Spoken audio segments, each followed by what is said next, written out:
Hello बच्चों, कैसे हैं आप सब। हमें आशा है कि आप सब खुश होंगे, स्वस्थ होंगे और अपनी तैयारी को मजबूती के साथ कर रहे होंगे। नवोदय प्रवेश परीक्षा 2024 की शानदार तैयारी आपकी चल रही होगी।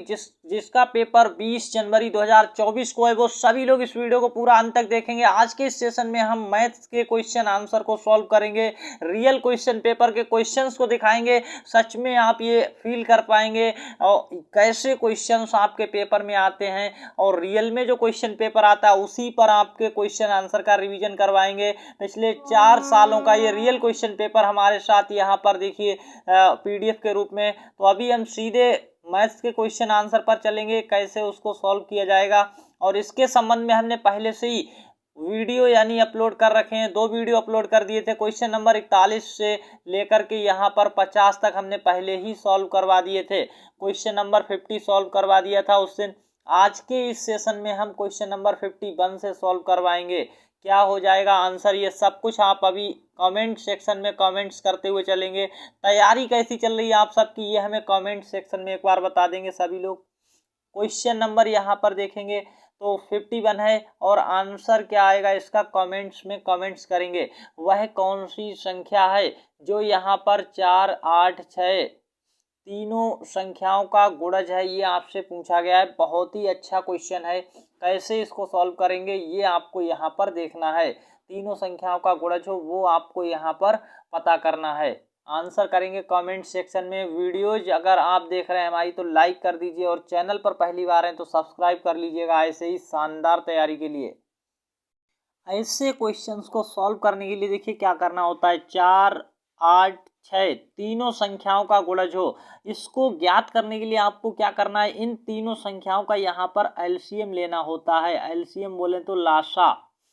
लासा ज्ञात करेंगे, और जैसे ही लासा ज्ञात करेंगे तो देखिए 2 यहाँ कॉमन आ जाएगा, 2, 4 और 3 ये बचेगा। इस तरह से यहाँ पर देखेंगे तो आपका जो एलसीएम है वो कितना आ जाएगा। बहुत ही आसानी के साथ आप ये कह पाएंगे यहाँ पर आपका एलसीएम कितना आ रहा है। तो इसको आसानी से अगर आप देखेंगे एलसीएम आपका आ जाएगा यहाँ पर 24। कितना आ जाएगा, 24 एलसीएम आ जाएगा। ये बात यहाँ पर आपको समझ आ रही है। अब 24 से देखिए कौन सी ऐसी संख्या इनमें से जो 24 से पूरा पूरा भाग लग रहा होगा, वही आपका आंसर हो जाएगा।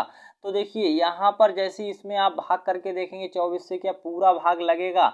अगर पूरा लगेगा तो सही आंसर होगा, यहाँ पर नहीं लगेगा पूरा भाग। इसमें देखेंगे क्या पूरा भाग जाएगा, नहीं जाएगा, और इस वाले में भी नहीं जाएगा। आंसर यहाँ पर हो जाएगा सी वाला। कौन सा है राइट आंसर, सी इस क्वेश्चन का राइट आंसर है। और इसमें आप देखिए 24 से अगर भाग भी लगाएंगे तो पूरा लगेगा। देखिए 24 से भाग लगाना है हमें, इस तरह से 696 है। अब यहाँ पर हम जैसे ही 24 से भाग करेंगे तो कितने बार लगेंगे, 2 बार, इस तरीके से। अब यहाँ पर 1 और 2 और आगे का 6, तो 216 कितने बार में, यहाँ पर 9 बार में पूरा का पूरा जा रहा है, 216 आते हैं। और सही आंसर देखिए आ चुका है कितना हमारा। तो इस तरीके से यहाँ पर सही आंसर है 696। सी इस क्वेश्चन का राइट आंसर है। ऐसे करना होता है ऐसे क्वेश्चन को। अगला प्रश्न आपकी स्क्रीन पर है। क्या कहा गया ये समझ लेना है, और ऐसे ही प्रश्न आपके पेपर में आएंगे जैसे ये पिछले साल आए हुए प्रश्न है, पेपर हैं। वह बड़ी से बड़ी संख्या जो 270 और 426 को भाग करने पर प्रत्येक अवस्था में 6 शेषफल देती है। देखिए क्या करना है, वह बड़ी से बड़ी संख्या ज्ञात करनी है जो यहाँ पर प्रत्येक अवस्था में कितना शेषफल दे, 6 शेषफल दे। कौन सी, 270 तथा 426 को भाग करने पर प्रत्येक अवस्था में 6 शेषफल देती हो, वह संख्या ज्ञात करनी है। तो कैसे इस क्वेश्चन को करेंगे, बहुत ही अच्छे तरीके से हम आपको बताएंगे। जब भी कहा जाए बड़ी से बड़ी संख्या, और यहाँ पर बड़ी से बड़ी संख्या निकालने के लिए आपको क्या निकालना है, HCF, जिसे हम कहते हैं यहाँ पर मासा। मासा ज्ञात करना होता है। और ऐसा अगर दिया हो कि 100 शेषफल बचता है प्रत्येक अवस्था में, तो पहले आपको क्या करना है, इन संख्याओं से दोनों से 6 6 घटा देना है। इसमें से भी 6 घटाएंगे, इसमें से भी। अब 6 यहाँ पर घटा दीजिए, क्योंकि शेषफल बचता है तो घटा देंगे पहले। और जैसे ही घटाएंगे तो आंसर के रूप में देखिए यहाँ पर अब क्या आएगा और कैसे आएगा वो देखना। इतना बच जाएगा यहाँ पर 264, यहाँ पर कितना हो जाएगा 420, इन दोनों संख्याओं का निकालना क्या है, HCF, वही आपका आंसर हो जाएगा। कैसे ज्ञात करते हैं, तो देखिए भाग विधि से ज्ञात करेंगे। छोटी संख्या से बड़ी संख्या में भाग लगाएंगे, एक बार लगेगा, इस तरीके से यहाँ पर ये आ जाएगा। फिर यहाँ पर घटाव करेंगे, कितना बचेगा वो आप देखेंगे। तो यहाँ पर 6 बचेगा, यहाँ पर 11 में से 6 जाएगा 5, और फिर 1, इस तरीके से यहाँ पर इतना आ गया। अब देखिए यहाँ पर क्या है, ऐसे इसके भाग करेंगे, 2, 6, 4 में लगाएंगे अगली बार, और जैसे ही करेंगे भाग तो एक बार यहाँ पर लगेगा, और यहाँ पर घटाव करेंगे, कितना आ जाएगा, 14 में से 6 जाएगा तो 8, फिर यहाँ पर 0 और 1, इस तरीके से ये बच गया 108। 108 से भाग करना, देखिए इधर हम करते हैं, 108 से आपको भाग करना है किसमें, 156 में। अब यहाँ पर एक बार लगेगा, 108 आ गया यहाँ पर, और घटाव करेंगे तब आपका यहाँ पर कितना बचेगा। इस तरीके से HCF निकल जाएगा आपका। घटाने पर कितना बचेगा ये आपको देखना है, यहाँ पर 48। इस तरीके से अब 108 में भाग करेंगे और 2 बार लगेंगे, यहाँ पर कितने हो जाएंगे 96। इस तरीके से यहाँ पर कितना बच जाएगा नीचे शेष, तो 12 बचेगा, और 12 से भाग करेंगे 48 में। ये भाग विधि से मासा निकालने की विधि होती है। तो 4 बार में पूरा पूरा कटेगा, जिससे ये पूरा पूरा कटता है वही इसका क्या आ जाता है, HCF। तो 12 यहाँ पर आंसर आ चुका है। ये जो प्रोसेस है, इसके आगे की ये लाइन यहाँ पर थी, यहाँ पर इस तरीके से देख पा रहे हैं। तो इस तरीके से आपको करना होता है, सही आंसर है। देखिए शुद्ध भाषा में आपको समझाएं तो पहले 6 ये घटा देना होता है दोनों से, और घटाने के बाद जो संख्या बचती है उन दोनों का यहाँ पर क्या निकालते हैं, HCF यानी मासा, वही आपका आंसर आ जाता है। कितना आया, 12 आ गया। नेक्स्ट क्वेश्चन और राइट आंसर क्या होगा, कमेंट सेक्शन में आंसर करते रहेंगे सभी लोग। क्या कहा गया है, 7.7, 7.07 और 7.007 तथा 77.007 का योगफल है। योगफल कहे तो आपको सम निकालना है, ऐड कर देना है सभी को। आंसर क्या हो जाएगा देख लीजिएगा, कैसे ऐड करते हैं ये चीज़ आपको देखनी है। तो आपको कुछ भी नहीं यहाँ पर इस तरीके से लिखना होता है 7.7, फिर देखिए पॉइंट के नीचे पॉइंट रहेगा, बाकी सब चीज़ें इधर उधर हो सकती हैं इस तरीके से। फिर अगले वाले को नोट करेंगे, देखिए यहाँ पर तो 7.007, फिर अगला है 77 और 0077। अब यहाँ पर देखेंगे इसके ऊपर कुछ भी नहीं है, ऐड करेंगे यहाँ पर इनको, तो देखिए कितना आएगा, 7 आएगा। यहाँ पर देखिए कितना आएगा, तो आप बहुत ही अच्छे से देख पाएंगे, ये 7 और ये 7 जुड़ करके कितना हो जाएगा, 14 के 4 हासिल 1, 7 और 1 हासिल वाला कितना हो जाएगा 8, और फिर यहाँ पर 7 और पॉइंट 7 7 7 7 है। तो इन सबको ऐड करेंगे तो कितना हो जाएगा, 28 के 8 हासिल 2, 7 में 2 तो 9, 98.7847। कहाँ पर है आंसर, तो देखिए 98 तो हर जगह पर है, कहाँ पर 7 8 दिया है, 7847 सही आंसर है। 20 क्वेश्चन का राइट आंसर है। इस तरीके से करना था, इस मेथड से ऐसे आप करेंगे तभी आपका आंसर सही जाएगा, अन्यथा गलत करके चले आएंगे। तो सही आंसर मिल चुका है। नेक्स्ट क्वेश्चन है, अगला प्रश्न आए आपकी स्क्रीन पर आ चुका है। देखिए क्या कहा जा रहा है, इसको कैसे सॉल्व करना है, क्वेश्चन के अंदर क्या आपसे कहा गया है। देखिए यहाँ पर ये दशमलव में संख्या गुणा में 15 प्लस लगाए, और फिर ये एक दशमलव में संख्या दी और प्लस ये दशमलव में संख्या को सरल करने पर मान आता है लगभग। लगभग कितना मान आएगा ये आपको यहाँ पर बताना है। तो देखिए लगभग में जब हमें मान ज्ञात करना होता है तो हम ऐसे क्वेश्चंस को बहुत ही इजी तरीके से और सरल तरीके से कर पाते हैं, बहुत ही आसानी से। सबसे जल्दी कैसे कर पाएंगे, देखिए ऐसे क्वेश्चन को देखिए किसके बराबर है लगभग, तो आप यहाँ पर इसको देखेंगे तो ये 3 के बराबर है। किसके बराबर है, 3, और 15 तो 15 ही है।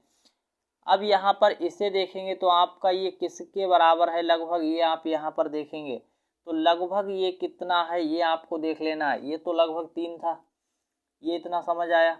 ये लगभग कितना है, तो यहाँ पर देखेंगे केवल हम ऐसे लिख लेंगे इसको, ये है 0.01 इतना है।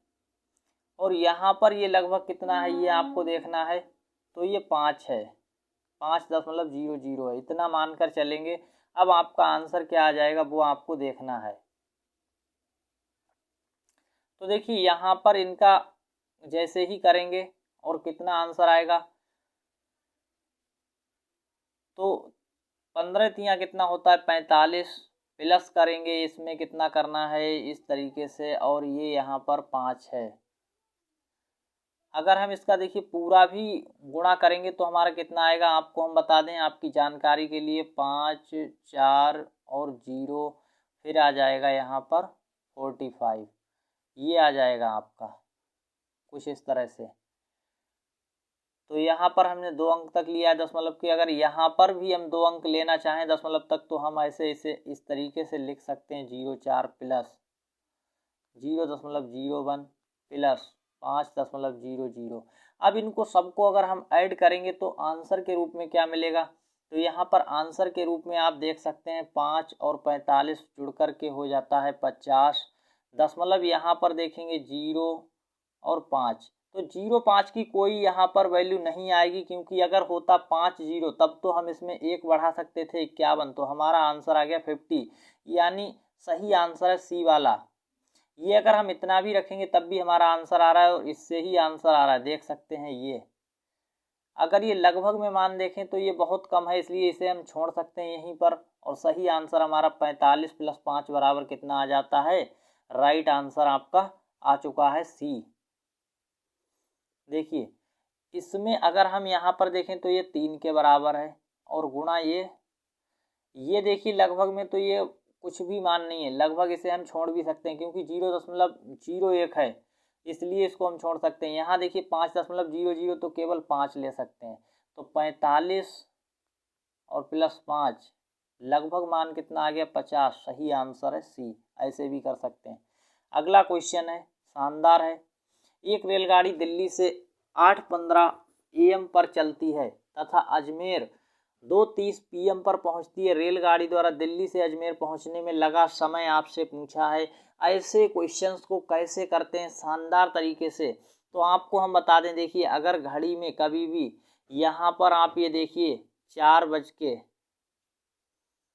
ऐसे समझिए 4:30 हैं, और फिर वो कहते हैं कि 5:30 पर कितना घंटा होगा, केवल 1 घंटा हुआ। अभी कितना हुआ, 1 घंटा। तब ऐसे ही आपको ये समझना है, 8 पर चले थे AM पर और 2 PM पर पहुंच गए। PM कब लगता है, देखिए ये सुबह, AM क्या होता है, AM सुबह का समय है। कैसा समय है, सुबह का समय है। ये बात आपको समझ आनी चाहिए, सुबह का समय है ये जो है दोपहर के बाद का समय है, दोपहर के बाद, शाम में जब जाने लगते हैं, दोपहर के बाद का समय है। तो इतना आपको समझ आ गया। अगर ये समझ आ गया तो इसको क्वेश्चन को करने में कोई भी समस्या नहीं होनी चाहिए। देखिए यहाँ पर हम कैसे इसको करेंगे, आप ऐसे भी कर सकते हैं। इसको 8:15, फिर यहाँ पर 9:15, और फिर हो जाएगा यहाँ पर 10:15, इसके बाद यहाँ पर हो जाएगा 11:15, और फिर आया होगा 12:15, इसके बाद आया होगा 1:15, और इसके बाद यहाँ पर हमारा आ जाएगा नीचे की साइड कितना आ जाएगा 2:15। ये बात आपको समझ आ रही है, 2:15। अब देखिए इनमें घंटे कितने बन रहे हैं, तो 1 2 3 4 5 और 6, कितने घंटे हो चुके हैं, 6। तो 6 घंटे, और अभी कितने पर हम पहुँचे, 2:15 पर। देखिए 2:15 पर पहुँचे और हमें 2:30 पर पहुँचना है अजमेर, तो 15 मिनट और लगे होंगे। 6 घंटे तो पूरे लगे और 15 मिनट लगे। कहाँ कहाँ पर ऐसा आंसर दिया, 15 मिनट 6 घंटे, एक ही आंसर है, बाकी सब गलत हैं। तो सही आंसर हो गया 20 क्वेश्चन का। राइट आंसर है 6 घंटे 15 मिनट, ऐसे निकालना होता है। देखिए इस समय से इस समय तक पहुंचना है, तो आप ऐसे इसको लिख लेंगे तभी सही रहेगा। 9:15 पर 1 घंटा हुआ, 10:15 पर 2 घंटे हुए, ऐसे समझ आ रहा है। और कैसे घंटा निकालेंगे, 1 फिर 2, तो देखिए 1 घंटा 2 घंटा ऐसे बनता जाता है। सही आंसर आ गया। आई होप कि आपको ये क्वेश्चन अच्छे से समझ आए होंगे, और ऐसे ही क्वेश्चंस को लगातार प्राप्त करने के लिए चैनल को अभी सब्सक्राइब करो। साथ ही साथ आप किस जगह से, किस स्टेट से और किस ज़िले से हमारे इस वीडियो को देख रहे हैं, तो जल्दी से कमेंट्स में बताएंगे अपना नाम डालकर। और आपको ये क्वेश्चन अगर ऐसे ही सीरीज को प्राप्त करना है, ऐसे ही प्रश्नों को हल करना सीखना है, तो लगातार हमारे इस चैनल के साथ जुड़े रहें और वीडियो को लाइक करके दोस्तों में ज़्यादा से ज़्यादा शेयर करें। मिलते हैं नेक्स्ट वीडियो सेशन में। जो भी चैनल पर नया है सब्सक्राइब कर लें। धन्यवाद।